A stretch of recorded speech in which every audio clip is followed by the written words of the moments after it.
இந்த 5 வருஷம் திராவிட மாடலை வச்சு மீண்டும் 5 வருஷம் தொடர்ந்தா எப்படி இருக்கும்னு நினைக்கிறீங்க? அதாவது மக்கள் முக்கால்வாசி செத்துட்டான்.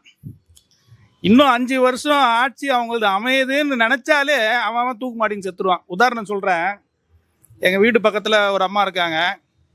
அந்த அம்மா நாங்கள் சொல்லும்போது அந்த அம்மா சொல்கிறாங்க, நாங்கள் காலங்காலமாக திமுகவுக்கு மட்டும்தான் ஓட்டு போடுவோம், வேறு யாருக்குமே நாங்கள் ஓட்டு போட மாட்டோம். நான் கேட்குறேன், ஏம்மா அப்படின்னா, இல்லைங்க நாங்கள் வம்சாவளியாக நாங்கள் அவங்களுக்கு தான் போடுவோம் என்ன இருந்தாலும் அப்படின்னு. அதே அம்மா சமீபத்தில் போன மாதம் எங்கள் வீட்டாண்ட என்கிட்ட அழுகுறாங்க.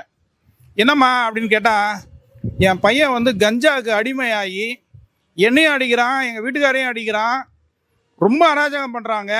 கஞ்சா அடிச்சுட்டு வீட்டில் யூரின் போகிறானாங்க, தூங்குற இடத்துல யூரின் போகிறானா, அவங்களால ஒன்றுமே பண்ண முடியல. எங்கேயோ போய் யாரோட செல்ஃபோனை திருடிட்டு வந்துட்டு இருக்காங்க கஞ்சா போதையில். போலீஸ் விசாரிக்கும் போது இந்த மாதிரி இவன் தான் செல்ஃபோன் திருடி இருக்கிறாங்க அப்படின்ற ஒரு தகவல். ஒரு சாதாரண ஒரு படிக்கிற பையன் இந்த கஞ்சா இந்த திமுகவினுடைய அரசாங்கத்தினால அதிகமாகி அந்த அந்த பையனை எப்படி மாற்றிருக்கு பாருங்க. கஞ்சாவுக்கு அடிமையாகி அவனை ஒரு திருடனாயிருக்கு. அந்த அம்மா சொல்கிறாங்க, இவனை எதனா பண்ணுங்க, நீங்கள் எதனா ஒரு இதில் அந்த போதை மறுவாழ்வு அந்த மாதிரி எதனா தெரிஞ்சால் அதில் சேர்த்து விடுங்க அப்படின்றாங்க. அந்த அம்மா சொல்கிறாங்க, இந்த நாசமாக போன ஆட்சி எப்போ ஒழியுமோ அப்போ தான் நாங்கள் நிம்மதியாக இருப்போம், அது வரைக்கும் எங்களுக்கு நிம்மதியாக கிடையாது அப்படின்ற மாதிரி பேசுகிறாங்க. எல்லாத்தையும் குறைக்கிறேன்னு சொன்னதை எல்லாத்தையும் ஏற்றி விட்டுட்டு நம்மளை நீங்கள் சாகடிச்சிட்டு இருக்கான். திருப்பி இவன் வந்தான் அப்படின்னா என்ன ஆகுன்றதை நீங்கள் சிந்திச்சுக்கோங்க. Download ShareChat.